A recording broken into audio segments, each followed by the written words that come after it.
Alright guys, so what we're talking about today is a good exercise for building the glutes. Now the first thing you have to understand whenever you're trying to train the glutes is their general function. And that is their primary function, particularly in the gym and the way that we're going to work them, is to contract, sort of pull this way and extend the hips. So whether that be you're bending forward and they're pulling you back upright again, or if you do some exercises maybe where your legs hang down and they're going to squeeze and lift the leg back up again. But the general purpose of the glutes is that hip extension. The other thing to understand is that the glutes will usually work in conjunction with the hamstrings. When you're doing a movement like a deadlift, the hamstrings, when you're in this stretched out position, will tend to take most of the load. And the closer you get to this lockout, this straight position, that's when the glutes will shorten and finish back up again. So the top part, when you're at full extension, is the point where the glutes are going to be working the hardest. The other thing we want to understand is that to take the hamstrings out of the movement a little bit, if you do exercise variations where your knee's bent, the hamstrings sort of have to pull that knee up and you're actually shortening them a little bit, which means when you're then extending the when you're extending the hip, the glute will kick in a little bit harder. So in order to exploit all these things, we need an exercise where we're extending the hips, where there's a lot of load in that straight lockout type position, and where we're shortening the hamstrings to allow the glutes to work a little bit harder. And what we come up with is the hip thrust, or the hip extension, or whatever you want to call it, the glute thrust, a few different names for it. So what the movement looks like is this. We're pressing our heels and the flat part of our foot into the floor, pivoting about a point somewhere in our mid-back, and driving up and squeezing the glutes and actually pushing ourselves up towards the roof. So you can see with this movement right away, it ticks all the boxes. It means our legs are bent when we're at the top, so the hamstrings are shortened.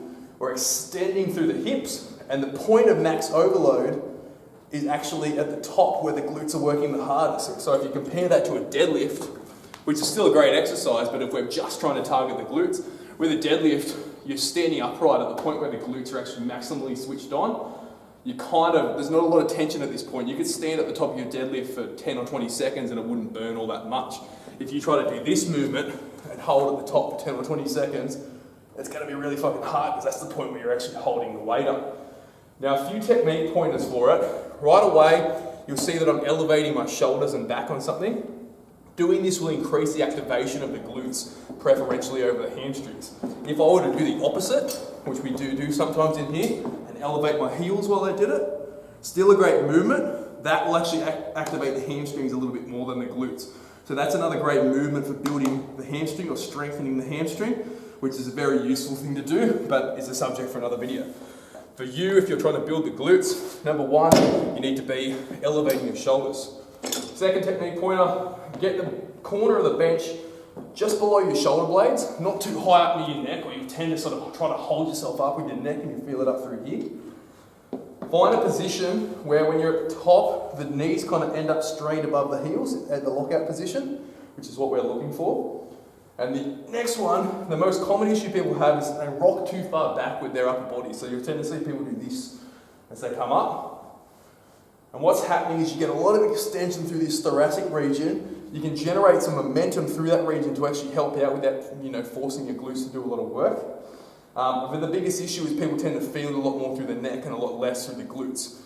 What I want you to focus on doing is keeping your eyes kind of up in this direction throughout, keeping the chin down on the chest, so we're not actually tipping the head back. We're keeping this upper back, this thoracic region in sort of a flexed, sort of straight position.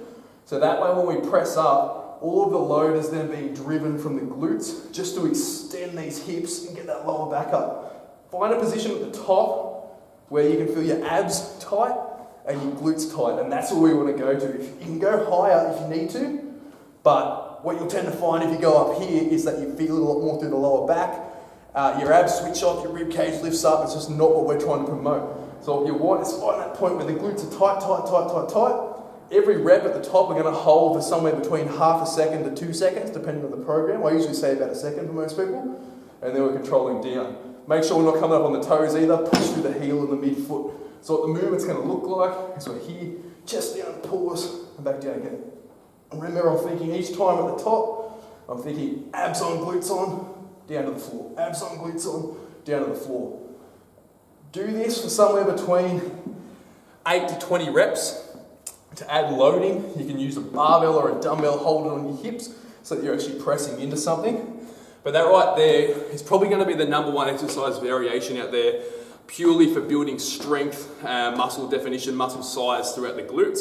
If you incorporate that into a program that has other hip extension variations, deadlifts, back extensions, that sort of thing in it, you're going to be ticking all of the boxes for building a nice strong lower back, nice strong glutes, nice strong hamstrings, and having a body that functions very well.